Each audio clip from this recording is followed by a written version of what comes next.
Hello guys, welcome back to our video.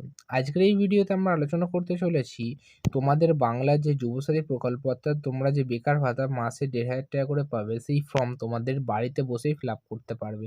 কোনো রকম লাইনে দাঁড়ানোর বা কোথাও যাওয়ার দরকার নেই। কীভাবে তোমরা বাড়িতে বসে ফিল আপ করবে, সমস্ত প্রসেস আমরা স্টেপ বাই স্টেপ আজকের এই ভিডিওতে দেখাতে চলেছি। তো বেশি দেরি না করে আজকের ভিডিওটি প্রথম থেকে শেষ পর্যন্ত দেখো। আশা করছি তোমাদের জন্য খুবই হেল্পফুল হবে, এবং যারা এখনও আমাদের চ্যানেলটিতে নতুন তারা অবশ্যই আমাদের চ্যানেলটিকে সাবস্ক্রাইব করে নাও। ঠিক আছে?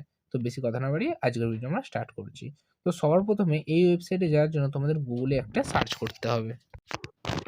তোমরা গুগলে এসে বা নিজেদের কম্পিউটারের ক্রোমে গিয়ে তোমরা সার্চ করতে পারো dswb.government.in বলে। যখনই তোমরা সার্চ করো তোমরা কিন্তু এরকম একটি অফিসিয়াল ওয়েবসাইটে চলে আসবে। ঠিক আছে? অফিসিয়াল ওয়েবসাইটে কি অপশন দুটো রয়েছে দেখো। একটা রয়েছে ক্লিক টু অ্যাপ্লাই এবং একটা হচ্ছে ক্লিক টু লগইন। আমরা যেহেতু যুবশ্রী প্রকল্পের জন্য অ্যাপ্লাই করতে চাইছি, মানে এই অপশনটিতে আমরা কিন্তু ক্লিক করব, ক্লিক টু অ্যাপ্লাই। এবং তোমাদের বলে রাখি, এখন যেহেতু সকলেই অনলাইনে ফর্ম ফিল আপ করছে, তাই জন্য এতে অনেকটা প্রেশার পড়ার জন্য কোনো সময় সার্ভার এরর থাকতে পারে বা সার্ভারে নাও খুলতে পারে। কোনো রকম চিন্তা করো না, তার কিছুক্ষণ পর বা তার পরের দিন করো, নিশ্চয়ই তোমাদের কাজটা সম্পূর্ণভাবে ঠিকঠাকভাবে হবে। ওকে? তো তোমরা কি করবে, এখানে ক্লিক টু অ্যাপ্লাই ক্লিক করবে। ক্লিক টু অ্যাপ্লাই ক্লিক করার পর তোমাদের সামনে এরকম একটি ইন্টারফেস ওপেন হবে, যেখানে কি বলা রয়েছে, তোমাদের কি ডকুমেন্ট লাগবে তার আগে বলে দিচ্ছি। মাধ্যমিক বা তার সমতুল্য পরীক্ষার অ্যাডমিট কার্ড লাগছে, সেটা কিন্তু অবশ্যই পিডিএফ ফরম্যাটে হতে হবে এবং ২ এমবির মধ্যে হতে হবে। তারপরে কি চাইছে, মাধ্যমিক বা তার সমতুল্য পরীক্ষার মার্কশিট চাইছে, সেটা কিন্তু অবশ্যই ২ এমবির মধ্যে হতে হবে এবং পিডিএফ ফরম্যাটে দিতে হবে। তোমাদের বলে রাখি, সমস্ত কিন্তু ফরম্যাটটাই পিডিএফে হবে এবং সমস্ত সাইজটাই কিন্তু বেশিরভাগ ২ এমবি এবং ১ এমবির মধ্যে আছে। তো তারপরে কি চাওয়া হয়েছে, আধার কার্ড ২ এমবির মধ্যে পিডিএফ ফরম্যাটে, কপি ভোটার কার্ড ২ এমবির মধ্যে পিডিএফ ফরম্যাটে, ব্যাংকের ফার্স্ট পাতার জেরক্স বা ফার্স্ট পাতার স্ক্যান কপি, প্রথম পাতা যেটা হচ্ছে ২ এমবির মধ্যে চাইছে।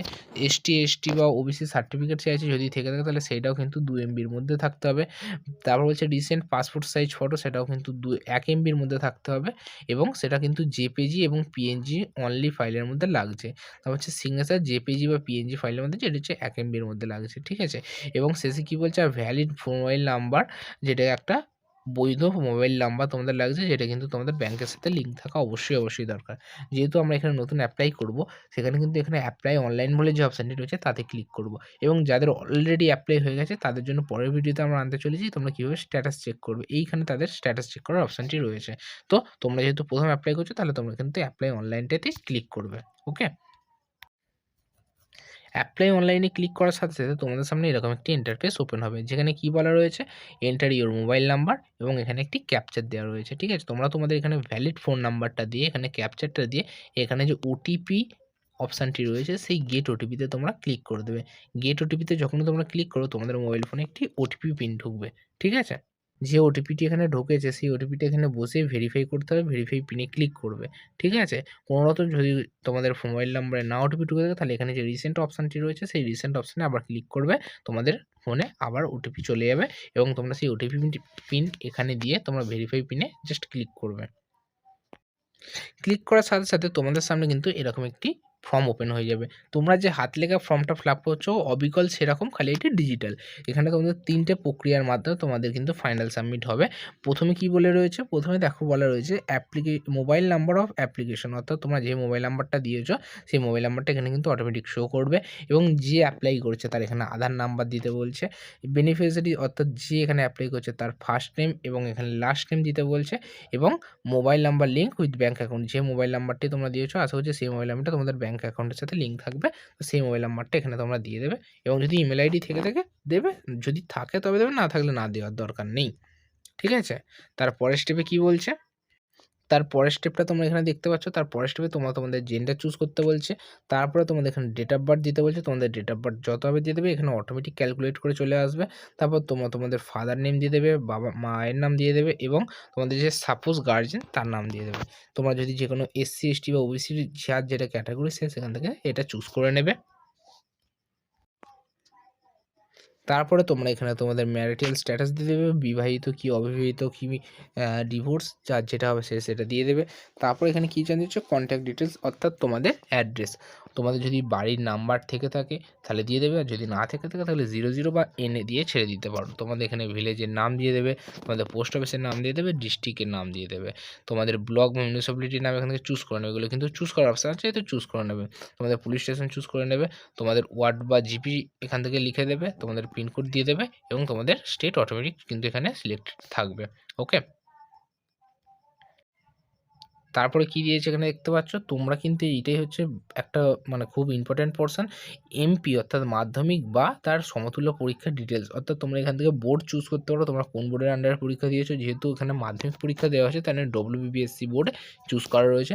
ফার্স্টে তোমাদের রোলটা লিখে দেবে, তারপর তোমাদের যে নম্বরটা ছিল সেটা লিখে দেবে এবং কত বছরে তোমরা পাস করেছো সেটা তোমরা লিখে দেবে।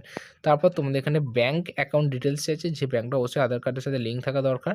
সেটা হচ্ছে SBI, তোমরা দিতে পারো তোমাদের ব্যাংকের নাম, তার ব্রাঞ্চের নাম এবং অ্যাকাউন্ট নম্বর এবং খুব ইম্পর্ট্যান্ট IFSC কোড। এইগুলো কিন্তু খুব একটা ইম্পর্ট্যান্ট পার্ট বললাম, যেখানে তোমাদের মাধ্যমিক এবং ব্যাংক ডিটেলস দিতে বলছে। তারপর বলছে বলা রয়েছে তোমরা কি এর আগে কোনো রকম সরকারি সুবিধা পাচ্ছ বা পেয়েছো। যদি ইয়েস হয় ইয়েস, নো হয় নো দিয়ে দেবে। তাহলে কী সূত্রে তোমরা পেয়েছো বা কোন স্কিম থেকে তোমরা পেয়েছো সেটা কিন্তু এখানে লিখে দেবে। তোমাদের আমরা সাজেস্ট করবো এখানে কিন্তু এটা নো দেওয়ারই চেষ্টা করবে, কারণ তোমরা যদি কোনো রকম সরকারি সুবিধা বা কোনো রকম অন্য কোনো ভাতা কিছু পেয়ে থাকো তাহলে এইখান থেকে তোমরা টাকা পাবে না। তাই জন্য এখানে অবভিয়াসলি নো দেওয়ারই চেষ্টা করবে। ঠিক আছে, যেহেতু এটা পুরোটাই আমাদের বেসিক ছিল তাই জন্য বেসিক সেভ ডিটেলস এইখানে আমরা ক্লিক করে দেবো। ঠিক আছে, তাহলে আমাদের ডিটেলসটা সম্পূর্ণ সেভ হয়ে যাবে। তারপরে আসে সেকেন্ড ধাপ, অর্থাৎ ডকুমেন্ট আপলোড। তোমরা এখানে কিন্তু তোমাদের যে কটা ডকুমেন্ট প্রথমে বলেছিলাম, মাধ্যমিকের অ্যাডমিট কার্ড, মাধ্যমিকের রেজাল্ট, মাধ্যমিকের সার্টিফিকেট, আধার কার্ড, ভোটার কার্ড, ব্যাংকের ফার্স্ট পাতার xerox, ST certificate, recent passport size photo এবং সিগনেচার, সমস্ত কিন্তু এখানে কিন্তু চুজ ফাইল বলে যে অপশানটি রয়েছে সেখানটা ক্লিক করবে। তোমাদের যদি ডেস্কটপ হয়ে থাকে তাহলে তোমাদের ডেস্কটপ থেকে সেটা সিলেক্ট করে নেবে। তোমাদের যদি ফোন হয়ে থাকে তাহলে তোমরা গ্যালারি থেকে এখানে কিন্তু চুজ করে নেবে। চুজ করে নেওয়ার পরে এখানে অবভিয়াসলি খেয়াল করবে এখানে একটা গ্রিন হয়ে রাইট কালার টিক পড়ে থাকে, তবেই কিন্তু তোমাদের এটা ফাইলটা আপলোড হবে। তোমাদের যদি এটা রেড কালার হয়ে কাটা চিহ্ন হয়ে থাকে তাহলে কিন্তু জানো তোমাদের ফাইল কিন্তু আপলোড হয়নি। তো সমস্ত রকম কিছু তোমরা একটা একটা করে পরস্পর ধাপ অনুযায়ী আপলোড করে দেবে। আপলোড করা কমপ্লিট হয়ে গেলে তোমরা তার পরের ধাপে যাবে। আপলোড করা হয়ে গেলে তোমরা এখান থেকে যে সেভ ডকুমেন্ট বলে যে অপশানটি রয়েছে সেভ ডকুমেন্ট অপশানটিতে ক্লিক করে দেবে। তোমাদের যদি কোনো রকম আগের ফর্মটায় কোনো রকম প্রবলেম হয় তাহলে তোমরা এখানে ব্যাক যে অপশানটি রয়েছে সেই ব্যাক অপশানটি ক্লিক করে দেখেও নিতে পারো যে কোনো রকম অসুবিধা হয়েছে কিনা। এবং ৩ নম্বর ধাপ এখানে দেখতে পাচ্ছ অ্যাপ্লিকেশন ফর্ম। তোমাদের কিন্তু first details complete, second document upload complete, এটা হচ্ছে ফাইনাল রাউন্ড বা ফাইনাল ধাপ, যেখানে কিন্তু এখানে সেলফ ডিক্লারেশনে রাইট ক্লিক করে দিতে হবে। এখানে কিন্তু প্রত্যেকটা লেখা রয়েছে আই হেয়ার বাই ডিক্লেয়ার, আমি এটি ডিক্লেয়ার করছি আমি একজন permanent resident of West Bengal বলে ৪-৫টা কথাবার্তা লেখা রয়েছে। সেখানে কিন্তু সব কিছু পড়ে নেওয়ার পর এবং সব কিছু দেখার পর তোমরা এখানে ফাইনাল সাবমিট করবে। কিন্তু ফাইনাল সাবমিট করার আগে তোমরা অবশ্যই এবার ব্যাক করে দেখে নাও সমস্ত ডিটেলস তোমরা ঠিকঠাক দিয়েছো কিনা। যদি সমস্ত ডিটেলস ঠিকঠাকভাবে দিয়ে থাকো তারপর তোমরা ফাইনাল সাবমিট মেরে দেবে। তো ফাইনাল সাবমিট মারার পর তোমাদের সামনে এরকম একটি অ্যাপ্লিকেশন আইডি জেনারেট হবে, যেই অ্যাপ্লিকেশন আইডিটা তোমরা স্ক্রিনশট নিয়ে রাখতে পারো, প্রিন্ট আউট করে নিতে পারো বা ফোনে ফটো তুলে রাখতে পারো, যার দ্বারা তোমরা পরবর্তী অ্যাপ্লিকেশন স্ট্যাটাস কিন্তু তোমরা এই নম্বরটা দিয়ে চেক করতে পারো তোমাদের অ্যাপ্লিকেশনটা সফল হলো কি রিজেক্টেড হলো, সমস্ত কিছু তথ্য এই অ্যাপ্লিকেশন আইডিটি দেবে। আর একটা কথা, আশা করি তোমাদের এই ভিডিওটা অনেকটাই উপকারিত হয়েছে এবং তোমরা বিনা দ্বিধায় ঘরে বসে এই ফর্মটা ফিল আপ করতে পারো। তোমাদের কোনো রকম যদি সার্ভার এরর হয় এই মুহূর্তে দাঁড়িয়ে, তো তোমরা কিছু সময় পরে চেষ্টা করবে, অবশ্যই তোমাদের ফর্মটা সাবমিট নিয়ে নেবে, কোনো রকম অসুবিধা হবে না। ঠিক আছে?